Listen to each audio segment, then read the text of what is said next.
Côte tuée de chingwen. Ka côte tuée de chingwen yatiwa. Wale nisha chonyawa. Wale nisha chon kabuda kidolo. Wale nisha chonyawa. I'm so excited today to have Udulele here on Blacks into Africa. This show is about encouraging those of us of African descent to return to the motherland, whether or not you were stolen or you're actually from the motherland. Really just want to encourage people to come back. And so on this episode, we are talking about the creative community in Africa. I am a creative, and so I've just been thirsty to tap into the creative community since I've been here. Like, I've tapped into the spiritual community, I've tapped into the Black expat community. It's so easy to tap into the party community here, like the nightlife here in Kenya, but it's a lot more difficult to really like tap into the artistry, you know, the people who are really making things happen from a creative standpoint. So I met you at somebody else's performance, Wakita's performance, yeah? And so I was introduced to you. You were telling me the thing that got me. You were like, "Yeah, you should come to Kilifi. Kilifi is the new LA." And I was like, "What?" So being from LA, really intrigued. I'm gonna go there this winter in Nairobi. For those of you who don't believe that there's actually a winter in Africa, believe it. It's giving winter. Hence my sweater. You know, I ain't come to Africa for all of that. But Nairobi is cold. Especially in July, it's I think it'd be really, the winter would be like really hard, like, you know? And especially like my flat is made of cinder block and cement. And so a lot of times it is actually warmer outside than it is in the house. Like, I have an electric under blanket, which I didn't even know those existed, but I have one. I have a space heater, you know. Well, I'm from the coast in the States, so so I'm used to, you know, warmer weather. Exactly. For sure. I get you. So then I also recently went to one of your performances this last weekend. It was actually a group of performers, right? So there was a sister from UG that I recognized. She's amazing. She's super awesome. Yes. And it was like, independent artists just doing your thing. It was like, $1,000 to get in at the door, which wasn't bad. Food. It was at like a cafe, really chill vibes. Actually, I saw her in UG at Blankets and Wine. With Jadena. Jadena was headlining. And you know, them Ugandans. The Ugandans, they booed her. They booed her off the stage. I know. That's one because of the language. She likes to sing in her language. And we were in the central region where, you know, they speak, you know, Luganda. And she, where did she say she's from? She's from Tororo. Tororo, so she's from the west. Is that the west? I think that's eastern. Oh, that's east. Because I get the two. So she was speaking in her, she was singing in her language, and I just heard people were saying to me like, "This girl, I don't understand her. Why she come here and sing?" I was like, "Damn!" And they booed her, and she was sounding really good, but she's also really like mellow and low key. And people wanted to party. You know what I mean? They came for Jadena, so they wanted to dance, and it was just like. That's how they was looking. It was terrible, but I'm glad to see her here. This is my second time seeing her in Nairobi. And then you got on the stage, and your flow was just nice. Like, I like your sound. Thank you so much. So we exchanged numbers, and I was like, please come on and just talk about the creative community here. For sure. But first, if you could just introduce yourself, your name, and where you're from. My name is my real name is John Rio, but Udulele is also for me it's a spiritual name. It's a name with a purpose that I adopted later, especially when I came into the into the music scene, because I felt like this was a calling for me, and yeah, and it must be bad. So name had like a really important meaning. What does it mean? Of it just means forever. Udulele means forever. Yeah. In what language? It's none. You just made it up. It has a ring to it though. It had, Udulele, forever. Okay. Yeah. So before music, what were you doing? I started music later on in my life, like when I think it was 21 or 20. I was quite old. I didn't know like I would have to do music, but by you chance. Were quite old. Yeah. I was quite old. Yeah. People start music when they're really pretty young, you know? Okay. Yeah. So for me, it was a chance, by chance, because I was doing community theater and dance. Then the group that we were working with separated, and one of my teachers was my dance teacher, had a guitar. So after the group, like everyone departed to their staff, because like music is also not, it's not like an easy thing, like you want to do like professional. Yeah. Started to take my classes with my teacher, just learning guitar, self-learning, and getting a few tips from YouTube, all that stuff. Yeah, and that's how the music came, and yeah. And how old are you now? I'm 35 now. Okay, so it's you look so young. Like if you told me you were 21, I would believe you. Oh, really? So you've been doing this for what? 14 years. 14 years, yeah. Okay, and I interrupted you. So where are you from? Oh, I'm from Luo, this western part of Kenya. Western part of Kenya. Yeah. What's the area called? Is there It's a town? Called, the old county is called Siaya. Siaya. Yeah, and then my town, my village is called Yala. Not far from Kisumu, if you've heard of Kisumu. I'm embarrassed. I haven't really been to many places outside of like Nairobi and the coast. I've been to Naivasha, but other than that, I need to get out more. Okay. Yes. So talk to me more about your music or your creative journey, because you said you were doing dance and what else? And community theater. Yeah. Okay, so I'm a dancer. So talk to me about the dance. What type of dance were you doing? We were doing contemporary dance and that, but me personally, I had a problem with the routine dancing, because I'm just one person. When I feel like dancing, I do it orthodox. Like for me dancing is an orthodox way, and that's how I also connect with. And seeing one there. So I love that, because one of these I can just go to a club, like a proper club, and then dance. I just want to dance. Right. Yeah. So you were doing like hip hop? You said contemporary. As in like jazz, ballet? Yeah, you can do ballet, you can do all these. But I was not good.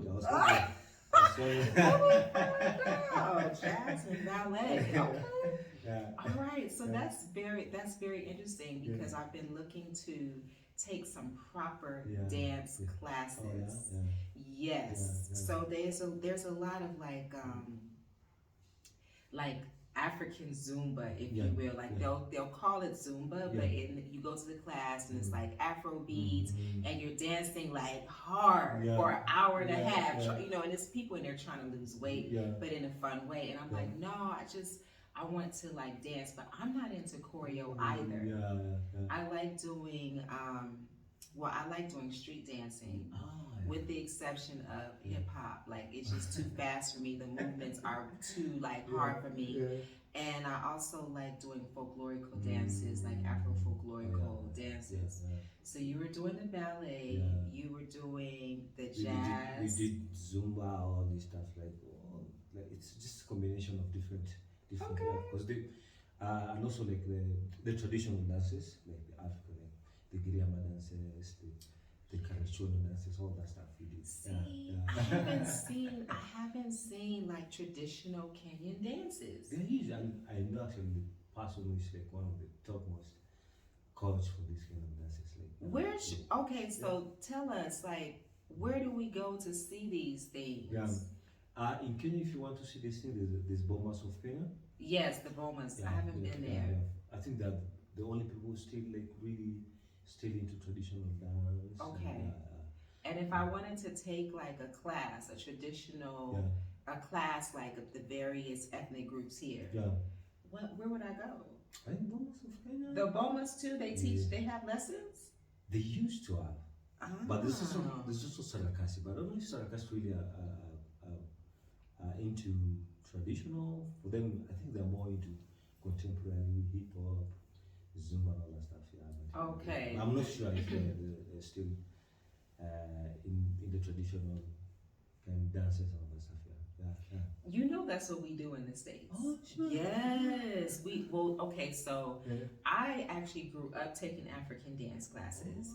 And then when I was like I think when I was in grad school, I was in like a West African dance troupe. But I've basically been dancing on my like different types of dance. Yeah. So, but the dances that we typically take in the States are West African. Yeah, I know. Because we have so many West Africans in the States, right? Yeah. But I don't know anything about the East African, but I've seen like the Rwandese.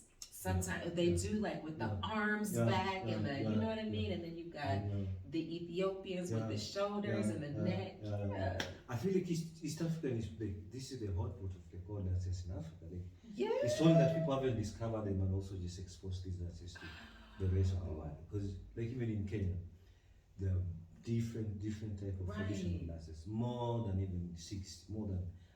Like that, if you want, like you cannot even finish. When I start, there are lots of dances. Yeah. I bet. Yeah.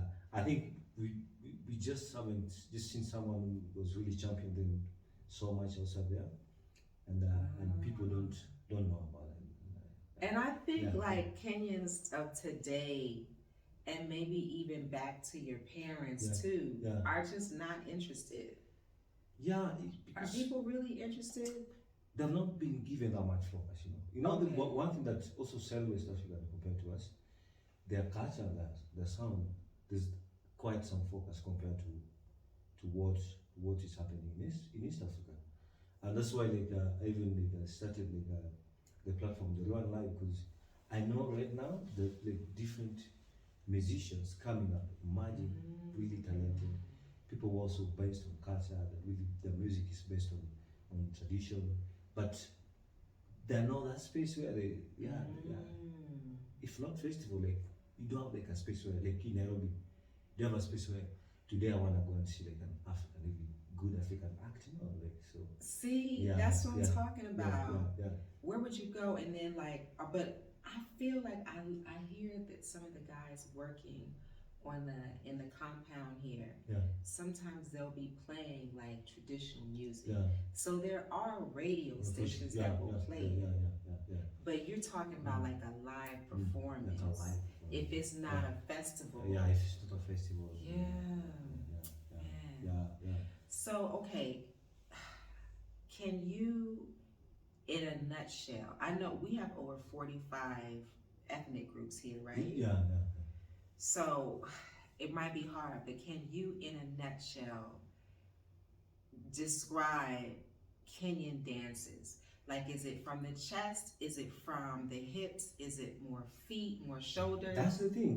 There's nothing, because like that if you go to different side of coast, it's more like of the hips and maybe the shoulders. Where at the coast? Like where they do the kidiyama, they call this stuff. Yeah. If you go to Western, the Luya, it's more of the feet, like it's, more feet. The Bantus and they're really kind of strong. If you go to Nyanza, like the Western place where I come, it's also more about the shoulders. More shoulders. More shoulders. So it's so broad now. Like it's so broad to a point that you cannot pinpoint it. Like this is the Kenyan thing. Right. Yeah. Okay. Yeah. And then Kenya is surrounded by so many other countries as well. Yeah. So, you know, before, what was that called? The Berlin Conference. Yeah, you yeah, know, you yeah. had all these people Yeah. moving back and For sure. forth. And Yeah. okay, so the next time there's some sort of festival happening Yeah. where I can see these things, For experience sure. these Yeah, things, yeah. please Yeah, hit me up, yeah. let me know. Definitely.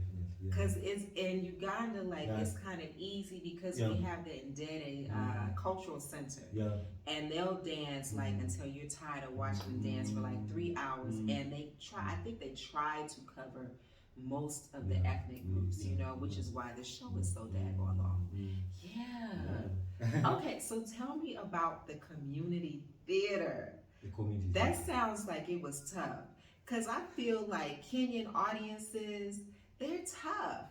They don't really clap. You know what I mean? They don't really show like, oh, I appreciate this. Yeah. When I came to see you this past weekend, I was one of the only people clapping. Yeah. Kenyans are tough. I know. Yeah. So about the community theater, I think for us it worked in a way because we just going in the street, but sometimes it's also quite risky because you have to be so real as possible. It's like you're in the street. You have to behave like you're like from that street and do something with it. Yeah. So at that way, like it could like catch people attention, and people all of a sudden like you see people surrounded that they want to see what is it, what's happening, like what we used to do, like we're acting like we're on the street and just try to slap you and just we're arguing, and then everybody will come like of course. Yeah, everybody come back so and then now we can tell them no, they're just acting. This is okay. Right, because people like drama. People like drama. So who was funding this? Was there a script? Like, what was the purpose of it? This was an organization that we formed back in, I think it was formed by one of the teachers and another guy who was like a senior actor in Kenya. So they were like taking us to like this academy where you learn like the basic of acting and all this stuff. But it didn't work that way that they wanted, so we had to disband it and continue the other journey of our life. What's the theater scene like here? It's there, but it's also in schools, mostly high schools. Okay. Yeah, it's there. It's there. It's not that big, but it's yeah. I've seen advertisements for a couple of plays since I've been here, but I didn't take the opportunity to check them out. And that's one of the things I miss is Broadway. For sure. You know, going to Broadway, just taking like a 4-hour train ride from DC to New York and seeing a play, and you know, having dinner, spending the night. So if I wanted to see a play here, like I'm not even tapped in. So how frequent are they? Where are they usually held? Do you know? There's a place called Kenyan National Theatre. Kenyan. Yes. And like monthly the plays.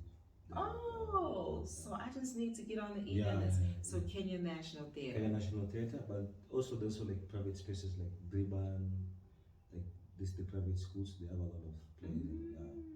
Briban, Stratford, International School. For them, like okay. And then the other one is now for the high school, which is really continuous, during every when students are on. This is continuous. Okay. Yeah. All right. So you said that what you were doing before music, you were dancing, you were doing community theater. Yeah. Talk to me about how you transitioned, right? You were playing the guitar. But how did you transition into Udulele and then also like performing on stages, singing? Yeah, it's been a journey because this happened because I remember when we disbanded the group, the community theater and dance group. It was now a journey of also now start learning again because I'd never like interacted with music that much. Like playing. So I had to learn music. I had to just visit bands where bands are doing the practices, see how they're doing it, just learn by hearing, you know. And then later on, when I started doing this, I think in my fourth year, I was a bit good and I became like a bassist for all the bands in town. Like Okay. so I could play for bands who could do covers, play with different bands and that stuff. And through that, I also like got money to just. I had I had this because I was traveling to the village, to the remote sides of Kenya, and meeting traditional musicians, just learning percussions, learning their sound, and how and getting to know how can I translate that sound into what I do. So it's been like a journey, and for like close to 10 years, I traveled so much in East Africa, in the remote side of East Africa, just to connect with different musicians. Okay, of East Africa or of Kenya? Kenya and also like Uganda, Tanzania. Wow, for real? Yeah. Okay, are you from Nairobi? Yeah, obviously. You mean like born and raised in Nairobi? I was born in Nairobi, but also went to the village. I stayed with my grandma because during my like early years, my grandma was taking me for like a kind of village schooling, like homeschooling. Before then, I went to primary school and then to high school. Came back, then came back now. Okay. Yeah. The reason why I ask is because your sound is very traditional. Yeah. So I was like, either he's studied, and he's from here, he's studied, which is the case, or he's actually, you know, from, you know, a small town or village. So that's really impressive because, you know, a lot of people will learn in a classroom or at a particular, like a music college, but you actually got real life experience by traveling throughout East Africa and just learning about the different instruments and sounds and ways of expressing. And that's why your music sounds so rich. It's been a blessing. It's been a long journey, but it's also like a blessing in terms of what I know and what I perceive in terms of sound, you know. When I listen to your music, sometimes I feel like I'm transported to another place. And then sometimes I feel like I have, you know, a foot in both worlds, the past and the present. Wow. Yeah. Thank you. So you're gonna play for us, but later, how can you, if someone is new to Nairobi, and they wanted to tap into the creative scene, where would you tell them to go? That's a good question. There's not a lot happening like in the artistry side of like a place that I can just direct you. But I think there are also like a few bars that host these live acts. But if you really want like traditional kind of music, I don't think we have like a place that I can say, oh, this is the place to go. And as I told you before, that's why I felt the urge to do Royal Live, because we need a home, we need a space, we need a place where someone can come and go, oh, every month if I go there, you'll find this kind of music, you'll find this kind of sound. So I would say that like it's not like I won't say like there's a place, but I know like there are bars which host like different live acts in Nairobi, like bars. Like Gecko, the one in Gecko, I'm always getting invited to Gecko. So Gecko is like one of the places that I will tell you, if you're looking for live act, really proper, then go to Gecko. But if you're looking for a live African act, there's no place that is, I'll say. What's the name of your monthly event? It's called Raw and Live. Raw and Live. Raw and Live. And where is it at? It's up in 2 grades. 2 grades? That's George Padmore, Kilimani. In Kilimani, in my neighborhood. And when is it? Every last Sunday of the month. Okay. Every last Sunday. Every last Sunday of From the 3 month. p.m. to 8 p.m. Okay, so you were saying that the traditional music isn't really thriving like that in Kenya. Yeah, yeah, because you know, like even back then in the past, or and also now, traditional music was really meant for just for tourists. Like it's and For yeah, the tourists. yeah, it's so like they go out and play to the airport when the tourists are arriving. So it's that's why people don't look at it as entertainment. You know, like can I just walk from home and go to a place and buy that kind of entertainment? The same way, if a big act is coming, like let's say wherever it is, like Shaggy is coming in Kenya, Yeah. you just take that time, you pay your ticket and go and watch that. You know, so there's no that. I don't think there's that thing with the traditional music, and I believe that's why I'm coming in. We want to set that precedent that you could also just on your Sunday, on one Sunday, just go out and check out pretty good African Yes. Yeah. Okay. Yeah. I think COVID really messed up the live performances, For sure, obviously, because globally, I came here Mhm. during COVID. Oh, there yeah. was still curfew. We were wearing masks. Mhm. In fact, I went to the bank today. They made me put on a mask Oh yeah. at the bank, but I didn't have to put on a mask last month at the bank. It's not mandatory now. I don't think so. No. Huh? It is not mandatory. I think with this new monkey whatever thing that's going around, they were like, put on your mask. Everybody had a mask on. Okay. But then when I asked people, okay, where do I go for live music? I had a guest who she's a vocalist and she wanted to experience live music in Kenya. I didn't really know where to tell her. People were saying Gecko, and then there was some other hotel, and the people at the hotel had no idea. I feel like, though, it's interesting, Congolese music. That was like your parents' party music. That was like the music you grew up on. Well, our dads and our mom, this one, they're pop music. Right. The Congolese. So there are they do perform here. Right, like weekly. Weekly, I think from Tuesday to Sunday. You know, like they play every day except okay. So, but can you just tell our viewers where they could go to get that? Yeah, you know, there used to be a place in town that they used to play from every Tuesday to Sunday, but I think it was demolished. This place was. See.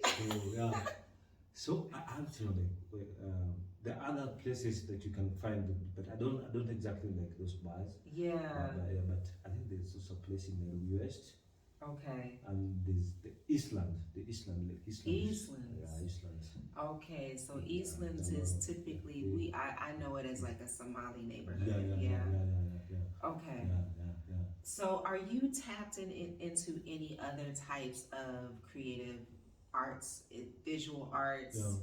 Are you tapped in that way? And if I wanted to, because like I found Michael Soy. For sure. How did I discover Michael Soy? I can't even remember, but you know, he was so hospitable that we talked for a really long time. But other than that, if I want to tap into what's happening in the artist community, how do I do that? For sure, I think the venues, if you're looking for visual art, there's a place called Go Down Art Center. Go Down. That's where he is. Okay. That's now the proper one for the visual artists. If you're in Nairobi, because Nairobi we are not that big. Yes, you are. Nairobi is actually a big city. You know, it's a metropolis. And you know, there is a lot of art here, but like you said, like visual art. So much of it is for tourists, and it's like I don't really want that in my house. I want something that's different. But also, I think the reason why there's not a lot of focus in that area of really true artists is because, you know, Kenya, I don't know, we are more, I don't want to say we are more modernized, but we were a bit much more Christian compared to other East African countries. And, you know, like when the Christian thing came, you know, the through art, like all these dancers, and people started just forgetting about them, like can't say no, and our lifestyle changed, we don't value that. We just value Jesus and the photos. So you're talking about colonization. Yeah. That pretty much goes without saying, because woven into the cultures of indigenous people around the world is art. There's art on your cookery, your pottery. There's art on your house. You know what I mean? There's art on your body. On your body. And the way people express themselves throughout the day while they're working and singing, etc. And then here come the missionaries. For sure. And it just fucks shit up for everybody, and anything that is done that's not in relation to Jesus Christ is witchcraft. It's witchcraft. Anything. Yeah. Even like these little beads that I have around my waist, the waist beads. I was at the Maasai market near the courthouse, and I ran into a Kenyan guy who was living in the States and his African American girlfriend. And she was like, I want some waist beads. Do you know where I can go get some waist beads? But he told me it's witchcraft and he won't let me wear it. And then he comes over and he's like, no, that's witchcraft. And I was like, well, damn, just the waist beads. But in the States, like, we're getting back to that. It's become like a bit trendy to have waist beads. Of course, we will commercialize everything. So I'm back with Udulele, and we are discussing the creative community in Africa. So because you have traveled throughout East Africa, I think you're a great person to answer this question. For sure. Can you talk about the different countries and their vibrant artist communities and events? Yeah. Within East Africa. Yeah, the places that you've been, the places that you've heard about, Yeah. I think for the past 10 years, there's been rapid growth in the Afrofusion music industry. People fusing traditional music and the modern, this is jazz and everything. It's happening a lot in East Africa. I've seen this in Zanzibar. I've seen this where musicians are now mixing taarab with other sounds like Western sound. You come to Kenya, it's also happening a lot. We are mixing our own sound. Like what I play is really based on the Nyatiti music. The what music? The music that I play. Okay. Is based so much on Nyatiti and Benga music, which is Nyatiti. What is Nyatiti? Nyatiti is the harp, like the African harp from Luo community. It's like the African piano. It's no piano. It's like the strings. It's strings. Yeah, so you play Okay. Yeah. So there's a lot of this happening in Uganda. You go, people are mixing the dungu, the bakisimba, the dances with the soul. There's a growth, there's a steady growth of Afrofusion music industry in East Africa, and also festivals are also opening up to this kind of act. So Yage is coming back. There's Kilifinia, there's all this. I have, I'm not really a crowd person. I don't really do crowds. But I had some friends do Kilifi New Year. And they were just like, them Kenyans. They was like, them Kenyans, they party non-stop. There's a lot of partying.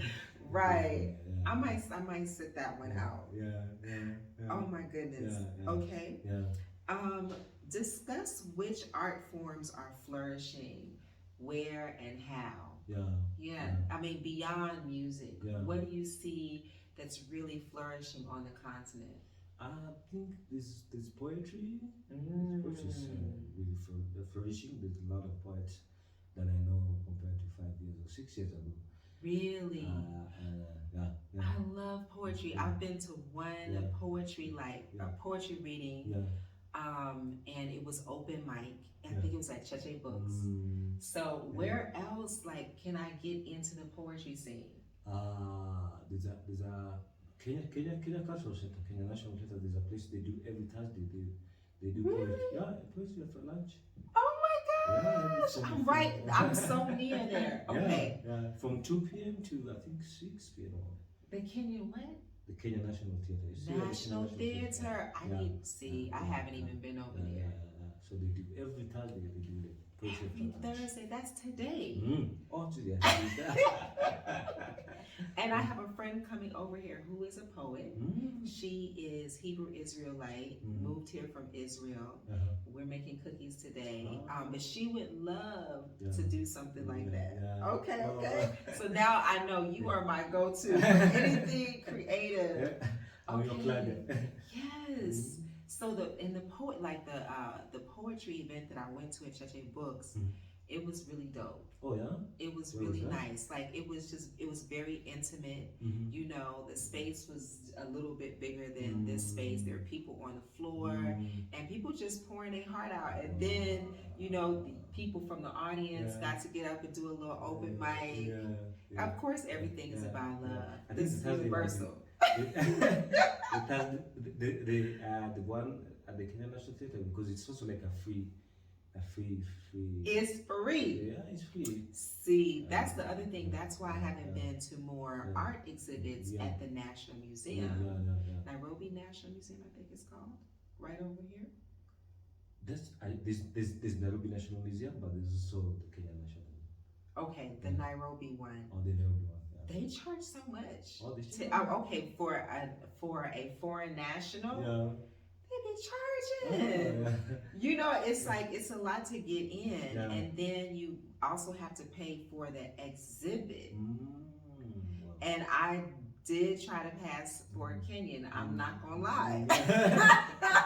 I'm not gonna lie. And this was back when we had to wear the mask too, so you know I could get away with it. You can get away with it. And then they would ask for my national ID. I was like, damn. I was like, huh? You should tell them you're from Western, because your name almost, no, it's not far from the Todre, like, I'm Luya. Tell them like that. I'm Luya. I'm Luya, and I don't have a national ID. In fact, I left it. In the village. I left it in the village. Oh my gosh. That's something else I battle with here. Well, I don't battle. I just like roll my eyes at it. It's so many experiences in Africa, period, where it's like it's one price for citizens, another price for residents, and then it's another price for foreign nationals.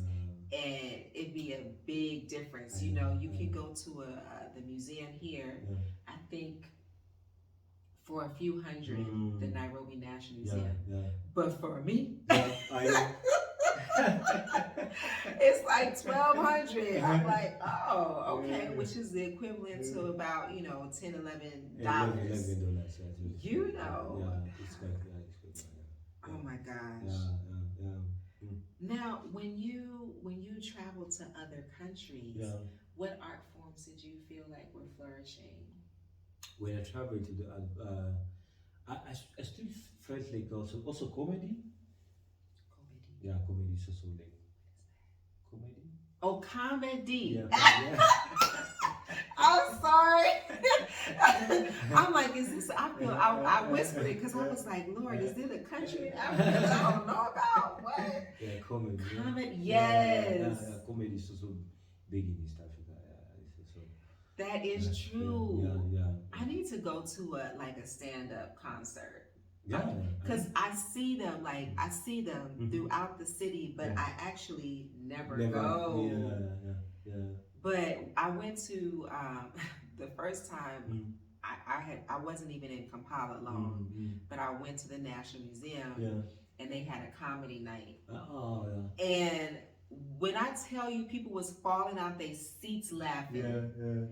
And I didn't know what was going on. Yeah, you won't enjoy if you don't understand the language. That's it was a little infectious because, of course, if somebody's laughing uncontrollably next to you, you're like, it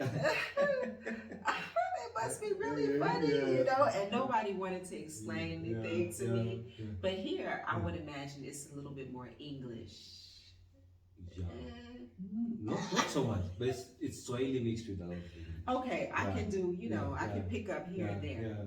But I think it's a slang, so sometimes that's why it might miss you a bit. The shame. The shame. Sometimes they say. Explain what shame is. I'm like, I'm trying to learn Kiswahili. Y'all got me trying to learn shame. Yeah.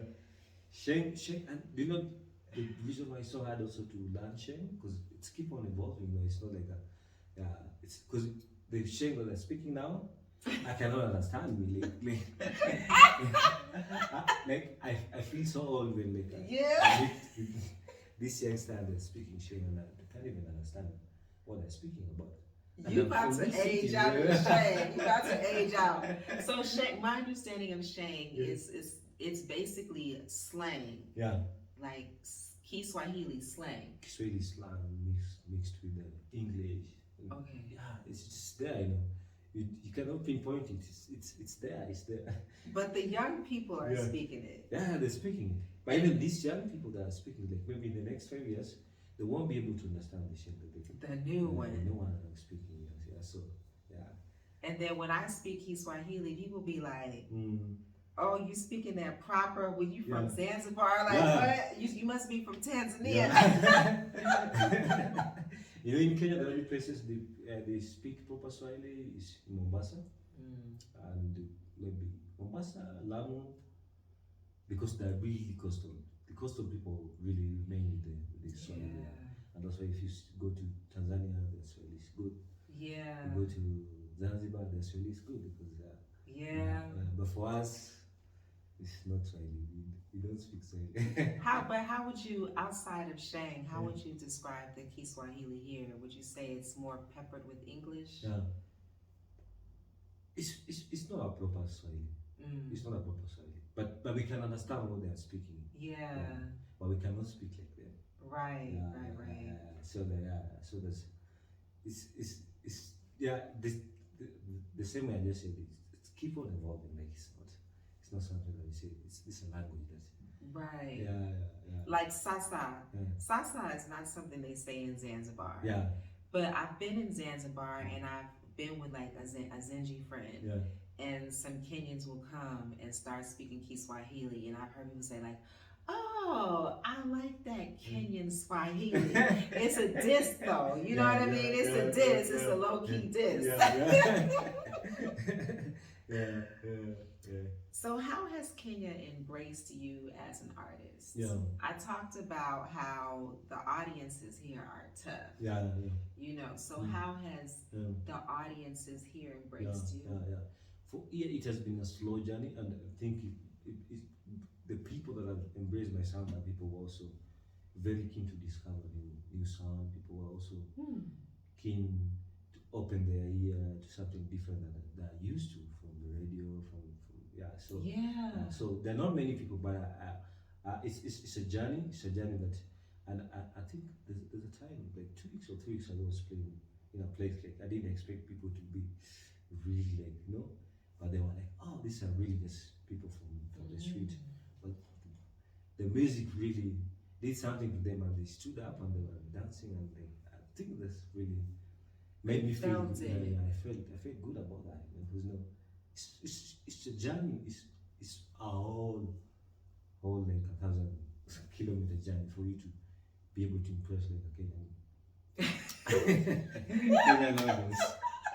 But I don't know why. I think because we're so much used to a lot of stuff that is coming from outside, and this has really also killed our own in one way. But I believe it will change because it didn't used to be like this even maybe 40 years ago, 30 years ago. 40 years ago, as I was not there, but I was told like people. There are Kenyan musicians who were also impressing Kenyans, and they were filling stadiums and all that stuff. So wow, that is hard. That's hard to imagine. Filling stadiums. So I think it will come back. Who's hot right now? That's on the Kenyan scene, like across artist spaces, like where there's poetry, where there's dance, music, visual arts, who would you recommend to the viewers? Oh, that's, do you mean on this side of like in Kenya? Okay. In Kenya, Just to check out to Google. Yeah. In Kenya there are also different type of music. So are you talking about the mainstream or are you talking about the both? Okay. Give it all to me. I think mainstream we have Sauti Sol, which is really Sauti Sol. Everybody loves Sauti Sol. Yeah. Although I didn't know who they were until I came to East Africa. Oh really? Yeah. So I think Sauti Sol have really done nice. They've crossed the cultures. They've impressed the area. They've also impressed the older. So and they're also international. On my side, we are really many. As me being part of them, there's also like artists like you should discover artists like there's Brian Sigu, there's Akoth Jumadi, there's Elosh, there's really wonderful musicians. There's Mutinda, there's Macadam, there's Fadili, there's Shari Africa, there's Yaba. These are young, really alternative musicians who are doing really good. What about hip hop? Hip hop? I'm not so. I know Shapa. That's the only person I know. I know Shapa. Yeah, but there's also there's people like Sharama. There's people. Definitely in the industry. There's Calligraph. Did you name a woman? Like a woman hip hop? There's Femi One. Okay. There's Femi One. There's Saru. Okay. I love my female MCs. Okay. And do you have a favorite visual artist? Soy does a good job. Soy. Michael Soy. Yes. Soy is one of the people I love. Okay. There's also who? His name just.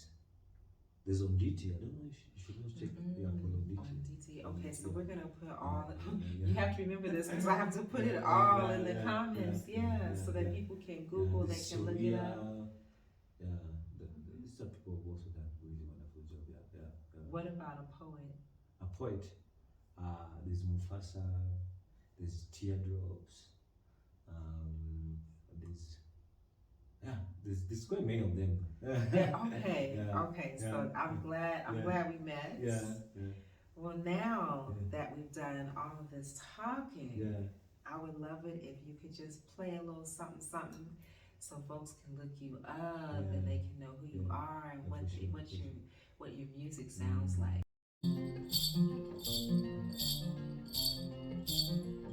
Chemura mumalewa chino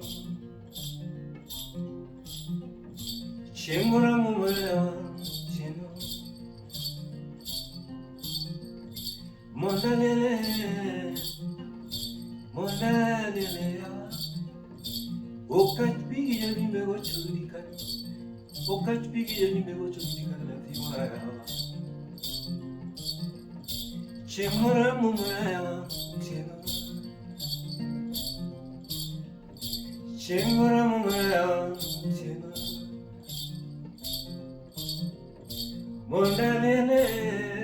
Thank you for joining us on this episode of Blacks into Africa. If you liked what you heard, please share and leave a review.